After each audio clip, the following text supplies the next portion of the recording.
இன்றைய நற்செய்தி யோவான் எழுதிய தூய நற்செய்தியிலிருந்து வாசகம். ஆண்டவரே, மாட்சி உமக்கே. அதிகாரம் 20, இறை வார்த்தைகள் 2 முதல் 8 முடிய.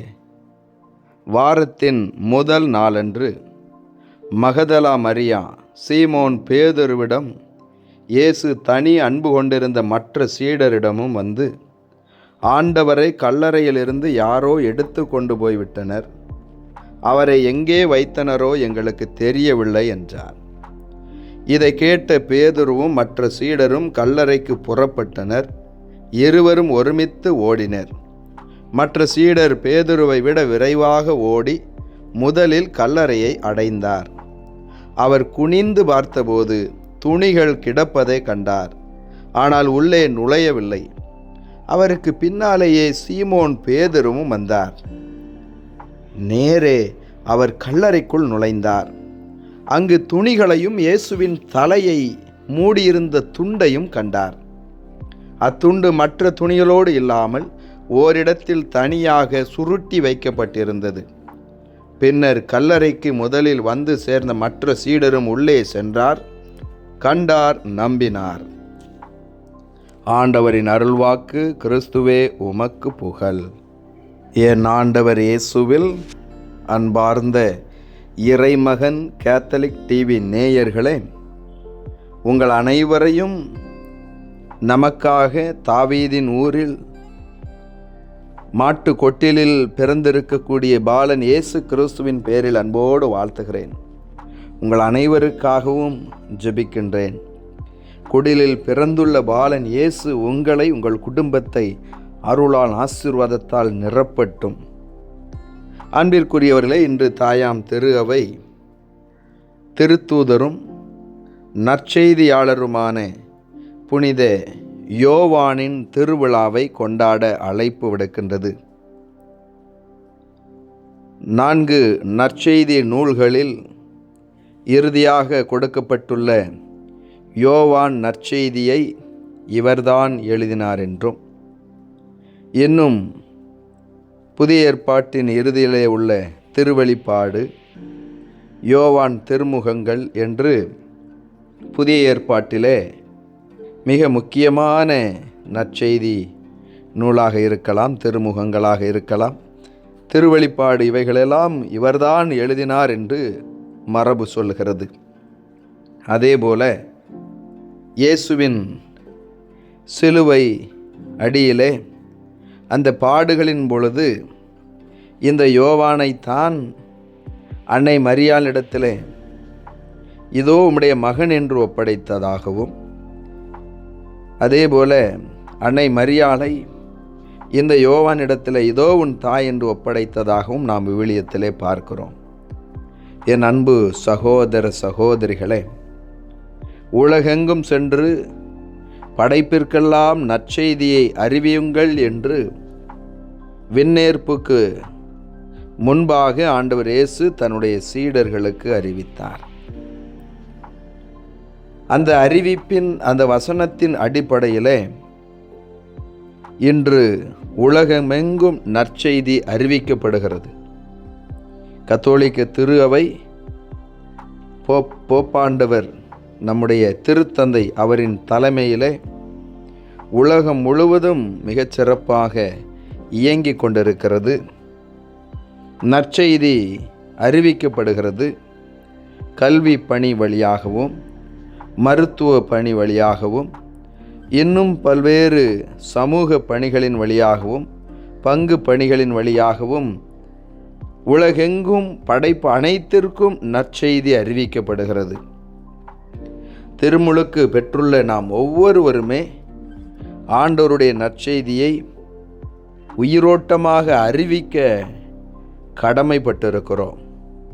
என் அன்பு சகோதர சகோதரிகளே, இயேசுவின் நற்செய்தியை நாம் அறிவிக்க நம்மை நாம் தயார் செய்து கொள்ள வேண்டும், தகுதிப்படுத்தி கொள்ள வேண்டும். இன்று நற்செய்தியாளர் யோவானை நாம் கொண்டாடுகிறோம், அவருடைய திருவிழாவை கொண்டாடுகிறோம் என்று சொன்னால், அவரை போல நற்செய்தி அறிவிக்க நம்மை நாம் ஆயத்தம் செய்து கொள்ள வேண்டும். அன்பிற்குரியவர்களே, இன்று நாம் வாழும் நம்முடைய குடும்பத்திலே, நம்முடைய குழுவிலே, நாம் பணி செய்யக்கூடிய இடங்களிலே ஏதாவது ஒரு விதத்திலே ஆண்டவருடைய வார்த்தையை நாம் அறிவிக்கிறோமா?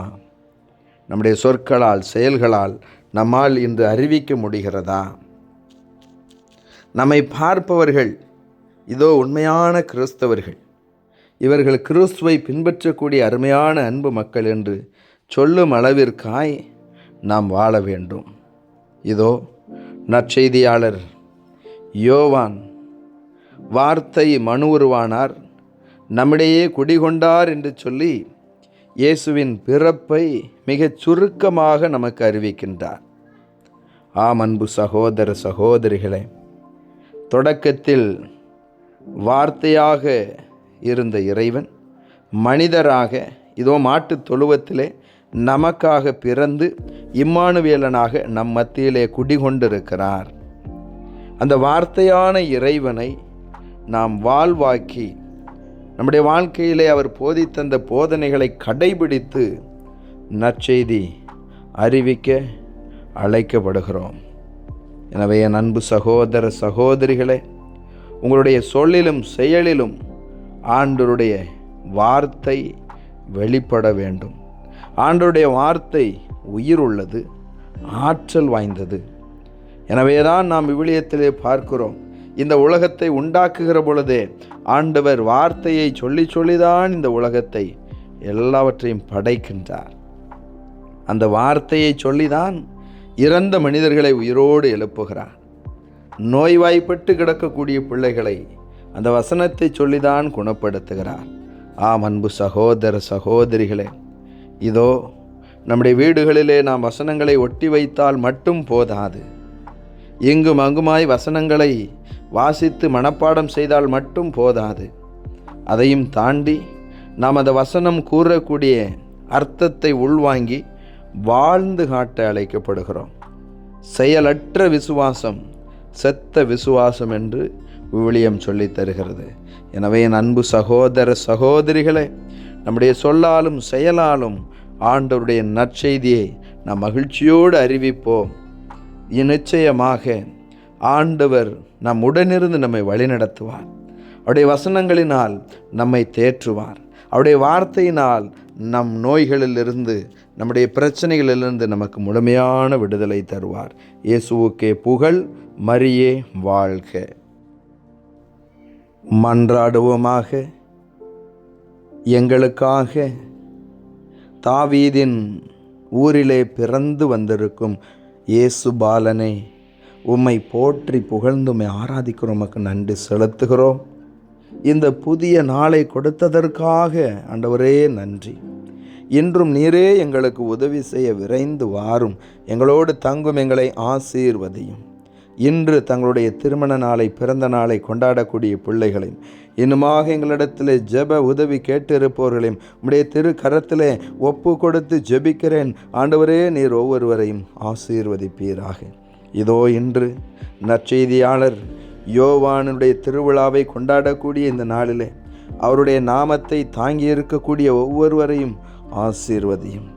இயேசுவே ஆண்டவரே, நாங்களும் படைப்பு அனைத்திற்கும் நற்செய்தி அறிவிக்க நீர் எங்களை பயன்படுத்துவீராக. உம்முடைய வார்த்தையை எடுத்து வாசிக்க, உம்முடைய வார்த்தையை எல்லா பிள்ளைகளுக்கும் எடுத்து சொல்ல நீர் எங்களை உற்சாகப்படுத்துவீராக, எங்களை திடப்படுத்துவீராக.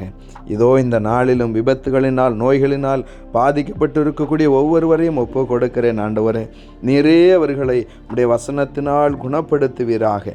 இதோ இந்த நாளிலும் கடன் பிரச்சனைகளிலிருந்தும், குடிபோதை அடிமை தலங்களிலிருந்தும் உடைய பிள்ளைகளுக்கு விடுதலையை தாரும். ஒவ்வொரு குடும்பத்திலும் இருக்கக்கூடிய சண்டைகள், சந்தேகங்கள், கடன் பிரச்சனைகள், உறவு சிக்கல்கள் எல்லாம் உடைந்து போக வேண்டும். ஆண்டவரே, உடைய சமாதான மகிழ்ச்சி தங்கியிருக்க வேண்டுமா ஜெபிக்கிறோம். இதோ இந்த நாளிலும் எங்களோடு தங்கும் ஆண்டவரே, எங்கள் ஒவ்வொருவருடைய குடும்பத்திலும் உம்முடைய அமைதி நிலைத்திருப்பதாக. இதோ எங்கள் மத்தியில் வாழ்ந்து இறந்து போன நபர்களையெல்லாம் நினைத்து பார்க்கிறோம். இந்த ஆன்மாக்களுக்கு நித்திய இளைப்பாறுதலை கொடுப்பீராக. இன்று நாங்கள் மேற்கொள்ளக்கூடிய பயணங்களில் எங்களோடு கூட இருந்து எங்கள் ஒவ்வொருவரையும் பாதுகாத்தருளும். எங்களுடைய முடிவுகள், எங்களுடைய முயற்சிகள் அனைத்தையும் நீரே ஆசீர்வதிப்பீராக. இதோ எத்தனையோ பிள்ளைகள் திருமணத்திற்காக, குழந்தை செல்வத்திற்காக வேண்டிக் கொண்டிருக்கக்கூடிய வேளையில் ஆண்டவரே, இந்த பிள்ளைகளுடைய உள்ளத்தின் விருப்பங்களை எல்லாம் நீர்தாமே உடைய திருவுளத்தின்படி நிறைவேற்றி கொடுப்பீராக. இவருடைய கண்ணீரை துடைப்பீராக. இவருடைய அவமானங்களை, இவருடைய தோல்விகளை, இவருடைய காயங்கள் ஒவ்வொன்றையும் ஆண்டவரே நீர் மகிழ்ச்சியாய் மாற்றி கொடுப்பீராக. யாருடன் செல்வோம் இறைவா, வாழ்வு தரக்கூடிய வார்த்தைகளெல்லாம் உம்மிடம் தானே உள்ளன என்று சொல்லி உம்மை தேடி வந்திருக்கிறோம். நீரே எங்கள் அடைக்கல பாறை என்று சொல்லி உம்மிடத்திலே தஞ்சம் புகுந்திருக்கிறோம். எங்கள் ஒவ்வொருவரையும் ஆசீர்வதித்து வழிநடத்த வேண்டும் என்று ஆண்டவராகிய கிறிஸ்து வழியாக தந்தையை நோக்கி நம்பிக்கையோடு ஒப்பு கொடுத்து மன்றாடுகிறோம். ஆமேன்.